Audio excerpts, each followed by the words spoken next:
한 주간도 행복하셨습니까? 오늘은 데살로니가전서 5장 16절부터 18절까지 말씀으로 은혜 나누겠습니다. 항상 기뻐하라. 쉬지 말고 기도하라. 범사에 감사하라. 이것이 그리스도 예수 안에서 너희를 향하신 하나님의 뜻이니라. 이 말씀은요, 부정적인 사람은 할 수가 없어요. 이 말씀은요, 긍정적인 사람들이 충분히 해낼 수 있는 하나님의 명령, 들을 수 있는 이야기예요. 근데 오늘 제목이 뭐냐면 낭패입니다.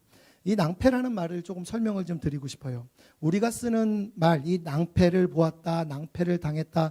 아마 여러분 이런 말들 많이 들으셨을 겁니다. 낭패를 봤다. 이게 조금 중국하고 우리나라가 좀 다른 말을 쓰더라고요. 이 말이 중국에서 어원이 됐는데 우리는 낭패를 봤다 그러면 뭔가 좀 안 좋은 걸로 이야기를 했는데 잠시 좀 설명을 드릴게요. 낭패는 중국 전설의 짐승입니다. 낭이라는 짐승은 앞다리만 있고 뒷다리가 없어요. 패라는 동물은 뒷다리만 있고 앞다리가 또 없습니다.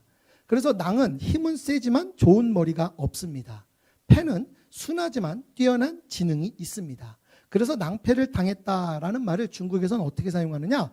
부족함과 부족함이 만나서 합력해서 조화를 이루어서 좋은 것을 이룬다라는 말을 낭패라고 씁니다. 그런데 여러분, 우리의 반면은 우리는 어떻게 됩니까? 당연히 합력해서 안 된다라는 전제를 쓰고 있죠. 왜 그렇게 바뀌었을까요?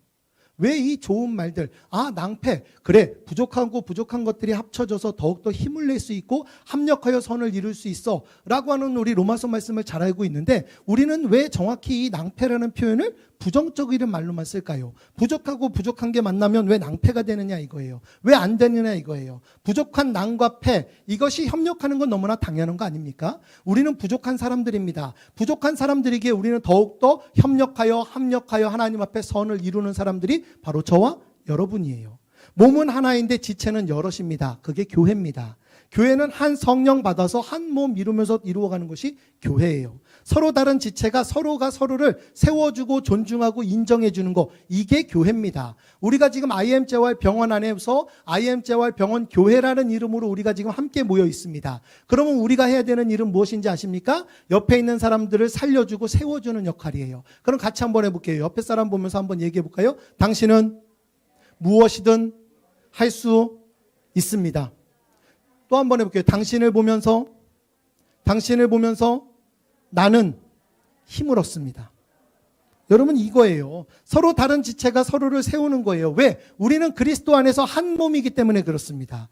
부족한 낭과 패가 만난 곳이 어디냐? 교회예요. 하나됨을 이루어야 되는 겁니다. 합력해서 하나 되어 살아가는 길, 그게 교회예요. 교회는 낭패가 만나는 곳입니다. 그래서 자기 장점으로 섬기는 거예요. 여러분들 중에 내가 정말 잘하는 것이 있다. 그러면 잘하는 것으로 우리가 환자의 모습이 아니라 하나님 앞에 섬기는 모습으로 잘하는 것으로 오세요.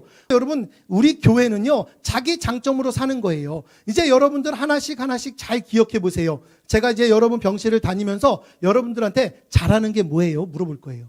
그러면 여러분, 난 없어요. 이러지 마세요. 하나님이 우리를 얼마나 존귀하게 만드셨는데 난 없어요. 이래. 나는 뭔가 있어요. 그러니까 한번 생각해 보세요. 한번 같이 할게요. 나는 뭔가 잘한다. 예. 뭔가 잘하는 게 있어요. 뭘 잘해요? 그러면, 나 기도 잘해요. 그럼 대표 기도 하세요. 나 안내 잘해요. 그럼 저기서 안내 쓰세요. 아셨죠? 나는 말을 잘해요. 그러면은 말 잘하시는 분들은 제가 이렇게 하루하루 간증할 수 있는 시간 이렇게 드릴 테니까 간증하세요. 그러니까 뭐든 하나 하세요. 알겠죠? 난 욕을 잘해요. 그럼 욕도 잘하세요. 괜찮아. 뭐든 잘해도 돼요. 그 잘하는 거 가지고 우리는 막 하나님이 쓰실 거니까.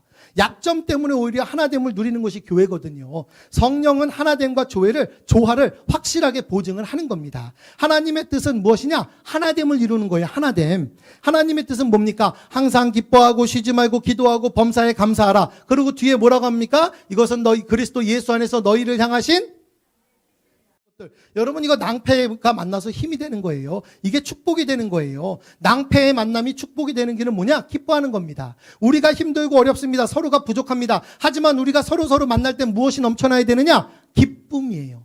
기쁨. 낭이 패를 영접하는 모습은요, 기뻐하는 거예요. 메마른 사람은 웃음 줄 줄도 모릅니다. 웃을 줄도 모릅니다. 왜? 배려라는 것 자체를 할 줄 모르니까. 나이가 들수록 어떠냐? 방실방실 웃는 아이들을 보면 너무나 좋아합니다. 왜? 나에게 사라진 모습을 바라보고 있으니까. 이게 여러분 그 모습이 좋은데 나도 그 모습으로 돌아가고 싶은데 너무 오랜 시간 동안 내가 웃는 모습을 잊으면서 사는 거예요. 그러니까 여러분 한번 우리가 좀 웃어보세요. 에휴 나는 못 웃어. 못 웃는 사람이 어디 있어요. 안 웃어서 그렇지요. 너무 오랫동안 안 웃었으니까 우리가 그렇게 된 거거든요. 기뻐도 기뻐하는 감정을 왜 숨기느냐고요. 좋은 건 좋은 거로 티 내는 거예요. 나 이거 좋은데. 티 내세요. 얼마나 좋은데요. 나이 먹고 주책맞게 어린 사람들한테 막 고백하라 이런 얘기 아니에요. 그냥 우리가 좋은 것들이 있어서 와 이거 정말 보기 좋다. 와 이거 하는 거 정말 좋다. 이야기하자고요. 기쁨이라는 것은요. 상대를 영접해 주는 거예요. 항상 기쁜 모습으로 상대를 대하는 거 이거 능력입니다. 그러니까 여러분 내 안에 기쁨이라는 것이 있어야 되는 거예요. 아픈데 내가 어떻게 기뻐? 아파도 기뻐할 수 있어요. 그리 아니하실지라도 나는 기뻐할 수 있어요. 능력 가지고 뭐 할 거냐고요. 기뻐하세요. 그 능력 가지고 뭐 하실 거냐고요. 쉬지 말고 기도하세요. 기도하는 거예요. 기도는 자기 강점, 이 장점을 드러내는 거예요. 기도는 내가 모르는 것을 다 채워지게 만드는 필요한 과정입니다. 기도하면 채워지니까 채워지는 걸 보면 뭐예요? 감사가 넘쳐나는 거예요. 그러니까 늘 기쁨이 충만하고 그 기쁨을 가지고 또 기도하니까 채워지니까 감사하고 기뻐하고 기도하고 감사하고 기뻐하고 기도하고 감사하고 이게 뭐 쉽잖아요. 2022년도에 우리의 은혜표, 은혜가 넘치는 일터라는 표로 우리가 함께 움직이거든요. 늘 모든 것들에 대해서 하나님 은혜 가운데 우리가 끊이지 않는 이야기로 계속해서 늘 기뻐하는 이야기로 여러분 함께 은혜 나눌 수 있길 주의 이름으로 부탁드리겠습니다.